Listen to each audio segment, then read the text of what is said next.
Esta mañana el Observatorio Económico México ¿Cómo vamos? Organizó la mesa de análisis Crecimiento del PIB en México para responder precisamente la pregunta ¿cómo vamos? Agradezco a su directora general, Valeria Moy, esta comunicación vía Skype. Hola Valeria, ¿qué lectura se puede hacer de las cifras de crecimiento del PIB en el segundo trimestre del año?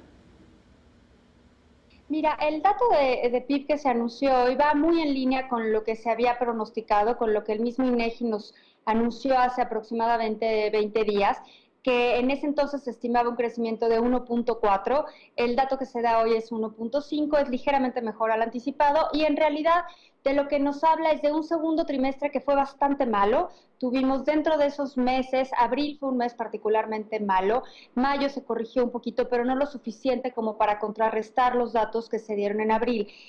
Yo creo que esta situación de bajo crecimiento del segundo trimestre pone un poco en riesgo un crecimiento más acelerado de la economía para lo que resta del año.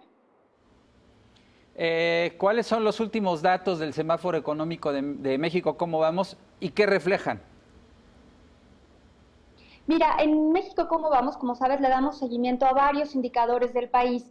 Uno de ellos, evidentemente, es el crecimiento económico. Para nosotros en México, ¿cómo vamos? Es el dato más importante.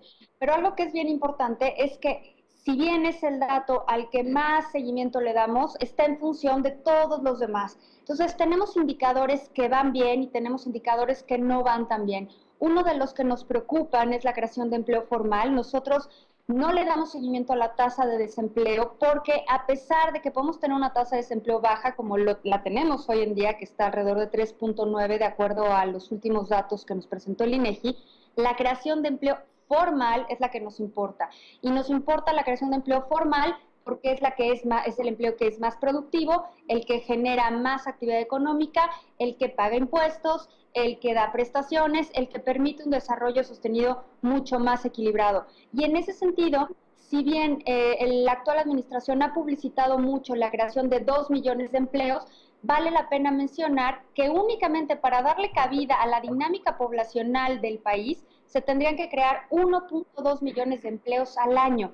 Entonces, hagamos los cálculos y veremos que los 2 millones de empleos que se han creado en esta administración no son suficientes para darle cabida a esta población. Sí, el presidente tiene razón cuando dice son mejores que lo que se ha creado en otras administraciones, sí, pero como todo, podemos ver el vaso medio lleno o medio vacío. Vamos mejor que en otras administraciones, sin embargo, no es ni remotamente suficiente para darle cabida a toda la población que se va incorporando, ¿no? Mencionas crecimiento y empleo formal, pero ¿a qué otros indicadores se les debe poner atención en el semáforo? Mira, nosotros le damos también seguimiento, evidentemente, a la informalidad, que va de la mano de este último que estamos platicando, y si bien la informalidad disminuyó ligeramente con los últimos datos de la ENOE, vemos que todavía 52 de cada 100 personas ocupadas lo hacen en el sector informal.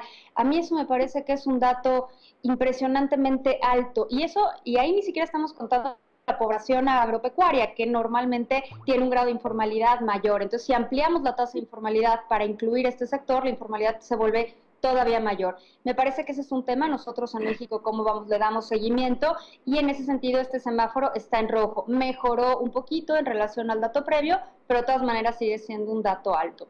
Otro indicador al que estamos continuamente monitoreando es la deuda pública, el crecimiento de la deuda pública. Y desde luego hay algo que nos preocupa a nosotros.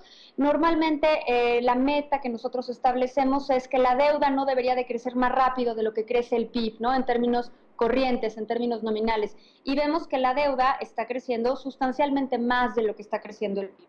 Eso para nosotros es preocupante, no llega a todavía tener una señal de alerta máxima y de un grado de preocupación, pero sí estamos camino hacia allá.